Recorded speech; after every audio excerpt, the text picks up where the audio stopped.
ప్రజాసేవనే పరమావధిగా, అనుభవాన్ని ఆయుధంగా, అధికారాన్ని బాధ్యతగా ఆంధ్రప్రదేశ్ ప్రగతికి బాటలు వేస్తున్న గౌరవ ముఖ్యమంత్రి శ్రీ నారా చంద్రబాబు నాయుడు గారికి పల్లె నుంచి పార్లమెంటు వరకు, విద్యార్థి నాయకత్వం నుంచి ఉపరాష్ట్రపతి వరకు పోరాటంతో ప్రారంభమైన ప్రయాణం, ప్రజాసేవతో పరిపూర్ణమైన ప్రస్థానం,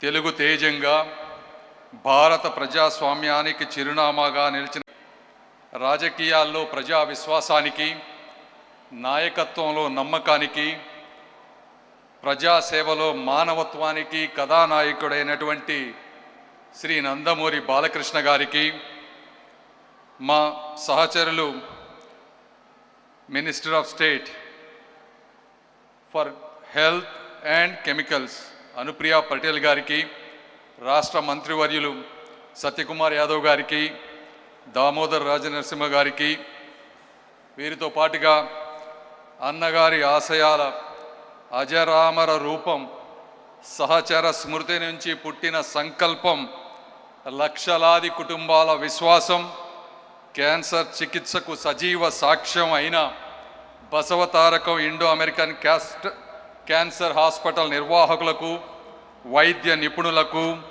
సేవాభావులైన సిబ్బందికి, దాతలకు మరియు ఇక్కడ సమావేశమైనటువంటి మహనీయులందరికీ కూడా హృదయపూర్వక నమస్కారాలు. గొప్ప ఆశయంతో ఎదుటివారి జీవితాల్లో వెలుగులు నింపాలి అనేటువంటి ఆలోచనతో ప్రారంభమైనటువంటి ఏ కార్యక్రమమైనా కూడా విజయాన్ని సాధిస్తుంది, చరిత్రలో నిలిచిపోతుంది. అందుకు మన ముందున్నటువంటి ఉదాహరణలు రెండు. ఒకటి తెలుగుదేశం పార్టీ, మరొకటి Basavatarakam Indo American cancer hospital. Telugu Desam party ఒక ఆత్మగౌరవ ఉద్యమం అయితే బసవతారకం క్యాన్సర్ హాస్పిటల్ ఒక మానవతా ఉద్యమం.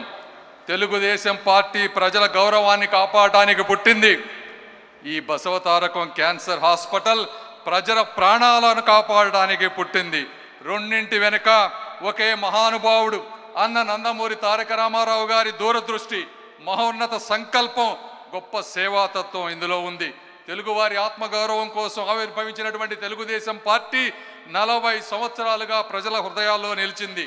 తన జీవిత భాగస్వామి అనుభవించినటువంటి బాధను మరే పేద కుటుంబం అనుభవించకూడదనే సంకల్పంతో ఆవిర్భవించినటువంటి ఆసుపత్రి 25 సంవత్సరాలుగా లక్షలాది మందికి ఆశాకిరణంగా నిలిచింది. క్యాన్సర్తో బాధపడుతున్నటువంటి కుటుంబాలు ఎదుర్కొనే ఆర్థిక మానసిక కష్టాలను దూరం చేస్తూ పేద మధ్య తరగతి ప్రజలకు కూడా అత్యాధునిక ప్రపంచ స్థాయి క్యాన్సర్ చికిత్స పొందాలనే లక్ష్యంతో ఈ సంస్థను ఆ రోజు ఏర్పాటు చేశారు.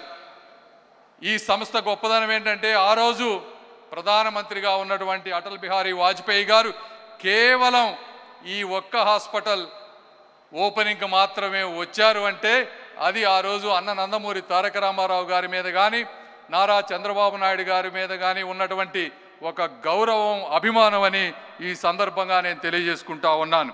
అయితే ఆశయం ఒక్కటే ఉంటే కేవలం ప్రారంభం మాత్రమే అవుతుంది.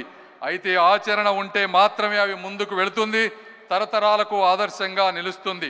బసవతారకం వంటి ఆసుపత్రి, మహోన్నత సంస్థలు 25 సంవత్సరాల పాటు విజయవంతంగా ముందుకు సాగినా, ఈరోజు ఈ చుట్టుపక్కల ప్రాంతంలో హైటెక్ సిటీ అభివృద్ధి చెందిన, బయోటెక్నాలజీ రంగం వికసించిన, ISB IIIT వంటి సంస్థలు అంతర్జాతీయ స్థాయి గుర్తింపు పొందినా అవి యాదృచ్ఛికంగా జరిగినటువంటి విజయాలు కాదు, కాలం కల్పించినటువంటి అద్భుతాలు అంతకంటే కాదు.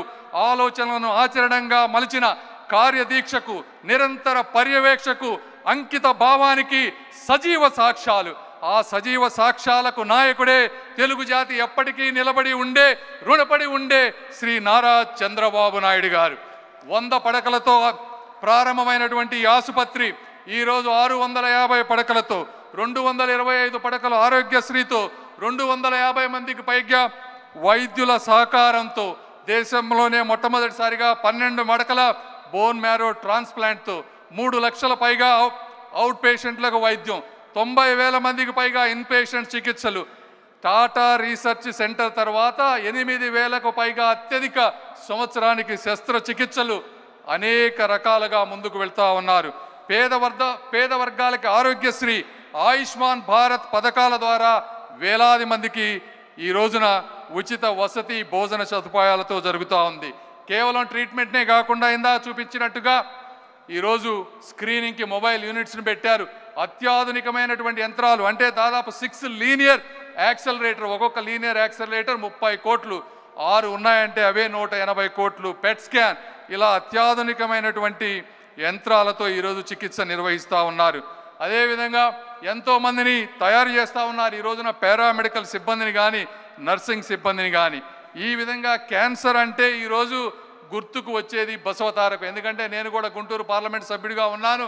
నా నియోజకవర్గంలో ఎవరైనా సరే నన్ను అడిగే క్యాన్సర్ రిఫరల్ సెంటర్ బసవతారకం మాత్రమే. నేను మీ అందరికీ తెలియజేస్తా ఉన్నాను. ఈ సంస్థ నాట్ ఫర్ ప్రాఫిట్గా పనిచేస్తూ ఉంది. వచ్చిన ఆదాయం మొత్తం మళ్ళీ ఆసుపత్రి అభివృద్ధికి ఈ రోజున పెట్టుబడిగా పెడతా ఉన్నారు. బయట కార్పొరేట్ హాస్పిటల్తో పోలిస్తే 30 నుంచి 40% తక్కువ ధరకు ఈరోజు వస్తూ ఉన్నాయి. అదేవిధంగా ఈరోజు ఇక్కడ ప్రారంభమైనటువంటి ఆసుపత్రి గౌరవ ముఖ్యమంత్రి గారి ప్రోద్బలంతో ఈరోజు రేపు అమరావతిలో కూడా 21 ఎకరాలలో దాదాపు 700 కోట్ల రూపాయలతో 1000 పడకలతో మొదటి ఫేజ్ 500, తర్వాత 500 పడకలతో అమరావతిలో కూడా ఇటువంటి సంస్థ రాబోతా ఉంది. అయితే ఆఖరిగా ఆస్తులకు వారసులు చాలామంది ఉంటారు, కానీ ఆశయాలకు వారసులు కొందరే ఉంటారు. తల్లి రుణానుబంధాన్ని, తండ్రి సంకల్పాన్ని నిలబెట్టిన అరుదైన తనయుడు ఎవరైనా ఉన్నారంటే అది శ్రీ నందమూరి బాలకృష్ణ గారు. ఈ ఆసుపత్రి అభివృద్ధి కోసం నందమూరి బాలకృష్ణ గారు చేసినటువంటి కృషి విశేషమైనది. నేను రాజకీయాల్లోకి రాకముందు అమెరికాలో ఉన్నాను. వీరు విదేశాలకి తన సినీ సాంస్కృతిక కార్యక్రమాలకు వెళ్ళిన ప్రతిసారి ఆ ప్రయాణం వెనుక అభిమానులను కలవాలనే ఉద్దేశంతో పాటు బసవతారకం ఆసుపత్రికి మద్దతు సమీకరించాలనే తపన కూడా ప్రత్యక్షంగా చూసినటువంటి వ్యక్తిని నేను. ఒక కళాకారుడిగా కాకుండా ఒక కుమారుడిగా, ఒక ట్రస్టీగా, ఒక సేవకుడిగా ఆయన ఈ బాధ్యత నిర్వర్తిస్తూ ఉన్నారు. ఎందుకంటే ఈ స్థాయి సినీ వైభవం, ఈ స్థాయి ప్రజాదరణ, ఈ స్థాయి సిరి సంపదలు ఉన్న వ్యక్తికి ఇవన్నీ చేయాల్సిన అవసరం లేదు. అయితే తండ్రి నాటిన మహావృక్షానికి వారు ఈరోజు నీరు పోస్తూ ఉన్నారు. బాలకృష్ణ గారి అంకిత భావం, దాతల సహకారం, వైద్యుల సేవాభావంతో ఈ బసవతారకం హాస్పిటల్ మరింత ఉన్నత శిఖరాలకి తప్పకుండా అధిరోహిస్తుంది. ఇది ప్రేమకు అంకితమైనటువంటి ఒక పవిత్ర క్షేత్రం. 25 సంవత్సరాల క్రితం నాటిన ఒక సంకల్ప బీజం. ఎందుకంటే ఇది బాధలో ఉన్న వారికి ఒక భరోసా, నిరాశలో ఉన్న వారికి ఒక ఆశ, జీవితం కోసం పోరాడుతున్నటువంటి వారికి ఒక కొత్త అవకాశం. ఇలాంటి సంస్థను ముందుకు తీసుకువెళ్తున్న అందరికీ కూడా నేను మనస్ఫూర్తిగా ధన్యవాదాలు తెలుపుతా ఉన్నాను. వీరే కాకుండా ప్రత్యక్షంగా పరోక్షంగా సహకరిస్తున్నటువంటి నారా బ్రహ్మణి గారు, మా సహచరులు భరత్ గారు, అదేవిధంగా రామ్మోహన్ నాయుడు గారు ఈరోజు రాలేకపోయారు. వారు కూడా సందేశాన్ని నా రూపంలో ఇవ్వమన్నారు. ఎందుకంటే వారికి అమిత్ షా గారితో గ్రూప్ ఆఫ్ మినిస్టర్స్ మీటింగ్ ఉండి రాలేకపోయారు. నా సందేశము కూడా వారి సందేశమే.